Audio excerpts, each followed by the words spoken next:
नमस्कार, आप देख रहे हैं smart business plus Deepak Kumar के साथ और समय हो चुका है खेती किसानी की महत्वपूर्ण खबरों का। किसान भाइयों, अभी सितंबर महीने में करें पपीता की उन्नत खेती और कम समय में कम जमीन से लाखों रुपए कैसे कमाएं, ये बिजनेस आइडिया भी देख सकते हैं आप इस वीडियो में। आज की वीडियो में हम पपीता की खेती एक सीड ड्रिलिंग से लेकर बेचने तक की A to Z इंफॉर्मेशन बताएंगे। कृपया वीडियो को लास्ट तक देखते रहिए और आपके वीडियो में जो भी डाउट बनते हैं या कोई दिक्कत आती है, किस तरह की खेती आप करना चाहते हैं, हमें कमेंट जरूर करें ताकि नेक्स्ट वीडियो में हम आपके लिए और इससे अच्छी जानकारी और आपके सवालों के ऊपर जानकारी दे सकें। तो सबसे पहले उपयुक्त जलवायु की बात करते हैं। पपीता की खेती सबसे अच्छी उष्ण कटिबंधीय क्षेत्रों में होती है, लेकिन समशीतोष्ण क्षेत्रों में भी पपीता अच्छी तरीके से पैदावार देता है।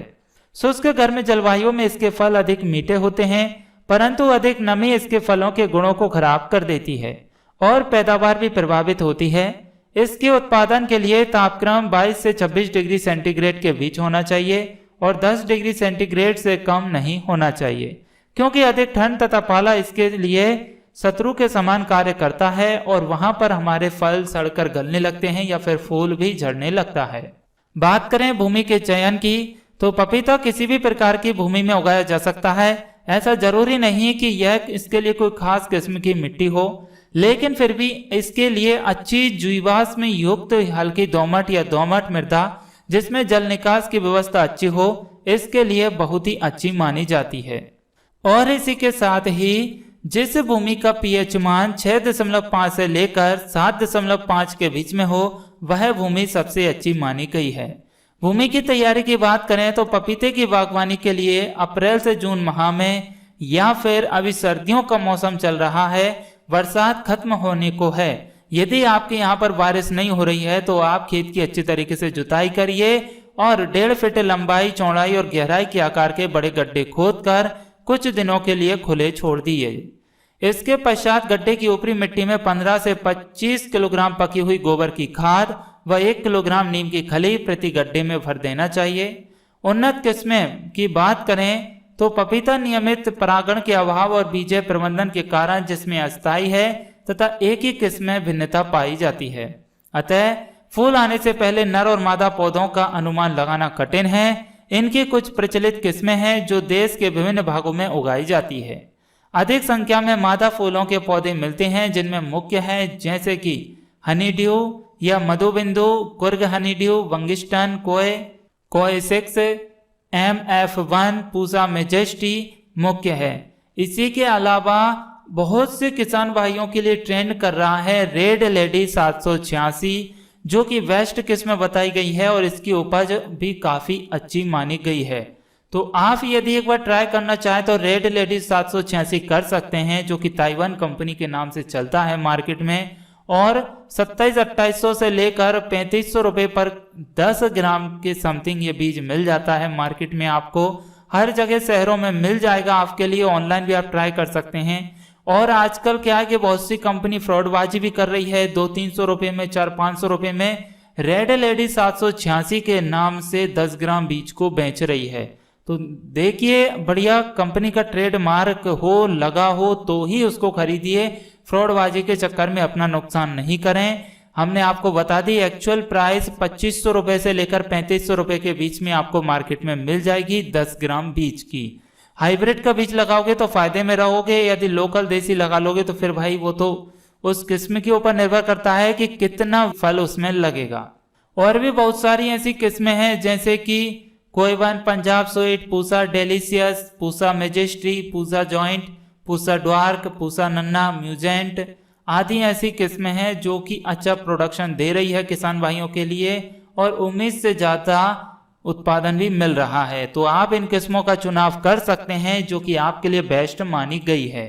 बात करें पौधशाला तैयार करने की, तो पपीते के उत्पादन के लिए पौधशाला में पौधों को उगाना बहुत महत्व रखता है।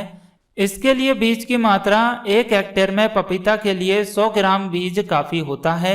बीज पूर्ण रूप से पका हुआ होना चाहिए और अच्छे तरीके से सूखा हुआ शीशे की बोतल या जार में रखा हो, जिसका मुंह ढका हो और 6 महीने से अधिक पुराना ना हो, तो वह बीज उपयुक्त होता है।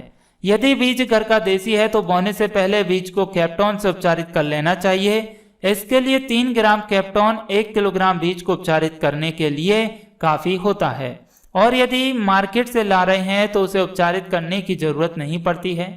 बीज बोने के लिए क्यारी जो जमीन से ऊंची उठी हुई है, संकरी हुई है, और जिस स्थान पर नर्सरी होती है जमीन की अच्छी गुड़ाई जुताई करके समस्त कंकड़ पत्थर तथा खरपतवार निकालकर साफ कर देना चाहिए, और जमीन को 2% फेरोमिलीन से उपचारित कर लेना चाहिए। बोई गई क्यारियों की सूखी घास या पुआल से ढक दें तथा सुबह या शाम हजारे द्वारा पानी देना आवश्यक होता है। बोने के लगभग 15 से 20 दिन के भीतर बीज का जमाव हो जाता है। जब इन पौधों में 4 से 5 पत्तियां निकल जाए तो छोटे गमले 6 इंच के आकार के मिश्रण भरकर लगा दीजिए, या फिर मार्केट में पॉलीथीन मिलती है 5-6 इंच की, 10 इंच की भी, तो उन पौधों में अच्छे से मिट्टी भर के और बढ़िया जैविक खाद भरकर आप उसमें बीज को लगा दीजिए। तो फिर जब आपका ये इन पॉलीथीनियों में बीज का जर्मिनेशन अच्छे से हो जाएगा, पौध काफी बड़ी हो जाएगी, लगाने के लिए तैयार हो जाएगी, तो डायरेक्ट आप उसकी जो पॉलीथीन है उसको काट कर जो हमने गड्ढा तैयार किया था खेत की तैयारी करते समय उस गड्ढे में रख देंगे, रोप देंगे, तो आपके पौधे को किसी भी तरह की कोई दिक्कत नहीं आएगी और उसे अच्छी जमीन मिलने के कारण फलने फूलने में सुविधा भी हो जाएगी। बात करें खाद एवं उर्वरक की, तो पपीता जल्दी फल देना शुरू कर देता है, इसीलिए इसे अधिक उपजाऊ भूमि की जरूरत है। अतः अच्छी फसल के लिए 200 ग्राम नाइट्रोजन, 250 ग्राम फास्फोरस और 500 ग्राम पोटास प्रति पौधा की आवश्यकता होती है। इसके अतिरिक्त प्रति वर्ष पौधा 15 से 25 किलोग्राम गोबर की सड़ी खाद तथा 1 किलोग्राम नीम की खली की जरूरत पड़ती है। खाद की यह मात्रा 3 बराबर मात्रा में मार्च से अप्रैल जुताई और जुलाई से अगस्त और अक्टूबर महीने में देनी चाहिए। दिसंबर से जनवरी माह में उर्वरक नहीं डालना चाहिए, क्योंकि तापमान इस समय काफी कम होता है और जाड़े में पौधों की वृद्धि रुक जाती है। पपीता लगाने के 4 माह बाद से उर्वरक डालने की आवश्यकता होती है। बात करें सिंचाई प्रबंधन की, तो पपीते के पौधों में समय समय पर सिंचाई की आवश्यकता पड़ती है। पानी की कमी होने पर उत्पादन पर बुरा प्रभाव पड़ता है। यदि ठीक समय पर सिंचाई न की जाए तो पौधों की वृद्धि रुक जाती है। जलवायु के अनुसार नए पौधों में 2 से 3 दिनों के अंतर पर सिंचाई करनी चाहिए, जबकि एक साल में पुराने पौधों में गर्मी में 6 से 7 दिनों के अंतराल पर तथा सर्दी में 10 से 15 दिनों के अंतराल पर सिंचाई करनी चाहिए जब वर्षा ना हो तो। पाले से पौधों की रक्षा करने के लिए आप क्या करेंगे? बहुत से किसान भाई बोलते हैं कि सर आपने जो वीडियो में बताया है, पहले हम वीडियो डाल चुके हैं पपीते की खेती की, तो उसमें किसान भाइयों का कहना है सर पाले से कैसे बचाएंगे, हमारे पाले में नष्ट हो जाते हैं पौधे। तो सर्दी में छोटे पौधों की पाले से रक्षा करना आवश्यक होता है। इसके लिए छोटे पौधों को नवंबर में 3 तरफ से घास फूस या खरपत से अच्छी तरीके से ढक देना चाहिए। पूर्व दक्षिण दिशा में पौधों को खुला छोड़ दिया जाता है, जिससे सूर्य का प्रकाश पौधों को मिलता रहे। पाले की संभावना होने पर पौधों की सिंचाई करें और धुआं करने से भी पाले का भी प्रकोप कम होता है। फरवरी के अंत में जब पाले का डर नहीं रहता है, उस समय घास फूस को हटा देना चाहिए। निंदाई गुड़ाई की बात करें तो पपीता का बाग साफ सुथरा होना चाहिए, इसमें किसी भी प्रकार के खरपतवार नहीं होना चाहिए। प्रत्येक सिंचाई के बाद पौधों के चारों तरफ हल्की गुड़ाई अवश्य करनी चाहिए। पौधों के आसपास गहरी गुड़ाई या जुताई नहीं करनी चाहिए। गहरी गुड़ाई करने से खुराक लेने वाली जड़ें कट जाती है और पपीते के पौधे के 3 से 4 फीट तक के क्षेत्र में खरपतवार नियंत्रण किया जा सकता है। मिट्टी में नमी भी अधिक समय तक सुरक्षित रखी जा सकती है। खरपतवार नियंत्रण द्वारा कीड़े मकोड़ों से भी फसल की रक्षा हो जाती है एवं विषाणु रोग से भी बचाया जा सकता है।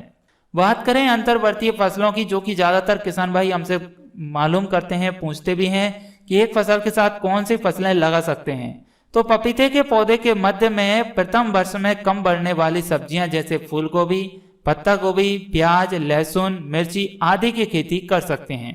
पपीते की फसल में सबसे ज्यादा पत्ती कुंचन रोग लगता है। पपीते का यह विषाणु जनित रोग है। इसमें पत्तियां छोटी व झुर्रीदार तथा सिराएं पीली व मोटी हो जाती है। यह रोग सफेद मक्खी के द्वारा फैलता है। बात करें नियंत्रण की, तो पपीते के रोग ग्रसित पौधों को उखाड़कर नष्ट कर देना चाहिए और सफेद मक्खी के नियंत्रण हेतु इमिडाक्लोरोपिड दवा की 100 से 125 मिलीलीटर मात्रा का प्रति हेक्टेयर की दर से छिड़काव करना चाहिए। इसके बाद एक और रोग लगता है एंथ्रेक्नोज। यह एक फफूंद जनित रोग है और रोग का आक्रमण तनों, पत्तियों और फलों पर होता है। फल और पत्तियों पर धब्बे, लंबे घने बन जाते हैं, जिसके कारण फल सड़ जाते हैं तथा गिर जाते हैं।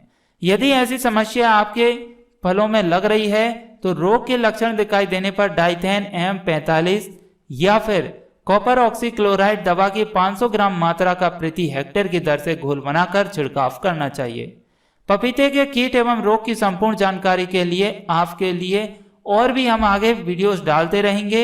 ऐसी समस्या यदि आपको आती है तो आप हमें कमेंट जरूर करें ताकि समय समय पर हम आपकी मदद कर सकें। और भी हम हर तरह की वीडियोस डालेंगे हर फसलों के ऊपर, बस हमें आपकी कमेंट का इंतजार रहेगा कि आप किस तरह की फसल करना चाहते हैं। बात करें फल तोड़ाई की तो पपीते के फल की यदि सही समय से एवं सही ढंग से तोड़ाई न की गई हो तो अच्छी कीमत नहीं मिल पाती है, क्योंकि पपीता एक जल्दी खराब होने वाला फल है। फल को पेड़ पर तभी तक रखते हैं जब तक कि फल परिपक्व न हो जाए, किंतु पेड़ पर फल अधिक पका हुआ नहीं छोड़ते हैं। पकने पर कुछ प्रजातियों के फल पीले रंग के हो जाते हैं और कुछ प्रजातियां पकने पर भी हरी ही रहती है। तो फल की ऊपरी सतह पर हल्की खरोंच लगने से यदि पानी या दूध जैसा तरल पदार्थ न निकले तो समझना चाहिए कि फल परिपक्व हो गया है। पपीते का पौधा लगाने के 6 से 7 माह बाद फूल व फल का आना प्रारंभ हो जाता है और फल पौधा लगाने के 10 से 11 माह बाद तोड़ने योग्य हो जाते हैं। फल तोड़ते समय ये याद रखना चाहिए कि उन पर किसी भी तरह की खरोंच या दाग धब्बे ना पड़े, अन्यथा उन पर कवकों का प्रकोप हो जाएगा, इससे फल सड़ जाते हैं। बात करें पैदावार की तो फल की पैदावार पपीते की किस्म, प्रकृति, मिट्टी, जलवायु और उचित देखरेख पर निर्भर करती है। लेकिन पपीते की उपरोक्त वैज्ञानिक तकनीक से बागवानी करने पर औसतन 55 से 110 किलोग्राम फल प्रति पौधा प्राप्त होता है। लेकिन यदि आप हाइब्रिड किस्मों का चुनाव करते हैं तो उसमें आपको 70 किलोग्राम प्रति पौधे से तो ऊपर ही प्रोडक्शन देखने को मिलेगा और अधिकतम आप 120 किलोग्राम फल तक ले सकते हैं। डिपेंड करता है किसान भाई के ऊपर कि वह किस तरीके से कौन सी किस्मों का चुनाव कर रहे हैं और कहां पर वह फसल सुरक्षा का ध्यान दे रहे हैं। तो इस तरीके से हमारे किसान भाई पपीता की खेती करके अपनी इनकम को बढ़ा सकते हैं। और खेती को आप खेती के जरिए से ना देखते हुए एक बिजनेस की तरह देखेंगे तो आपको हमेशा प्रॉफिट ही होगा। और हम यहाँ पर आपके लिए स्मार्ट बिजनेस प्लस पर हमेशा बिजनेस आइडिया ही बताते हैं खेती से रिलेटेड, जिनको लगाकर आप अपनी खेती में अच्छी इनकम कर सकते हैं, कम मेहनत में, कम लागत में, कम समय में अच्छा प्रोडक्शन प्राप्त कर पाते हैं। तो किसान भाइयों, आपको हमारे द्वारा बताई गई जानकारी कैसी लगी? कृपया वीडियो को लाइक कीजिए। आपके कोई सवाल हैं, सुझाव हैं तो आप हमें कमेंट कर सकते हैं। और यदि पहली बार हमारी वीडियो देख रहे हैं तो smart business plus YouTube channel को सब्सक्राइब कीजिए, साथ में बेल आइकन प्रेस कीजिए ताकि ऐसी वीडियोस मिल सके आपको समय समय पर। और अपने दोस्तों को भी हमारी वीडियोस और चैनल के बारे में बताएं शेयर करके, ताकि वह भी अपने लिए कुछ अच्छा प्राप्त कर सकें। तो चलिए मिलते हैं अब ऐसी और भी जानकारी लेकर अगली वीडियो में। तब तक के लिए मुझे दीजिए इजाजत। नमस्कार, जय हिंद, जय भारत, वंदे मातरम, भारत माता की जय।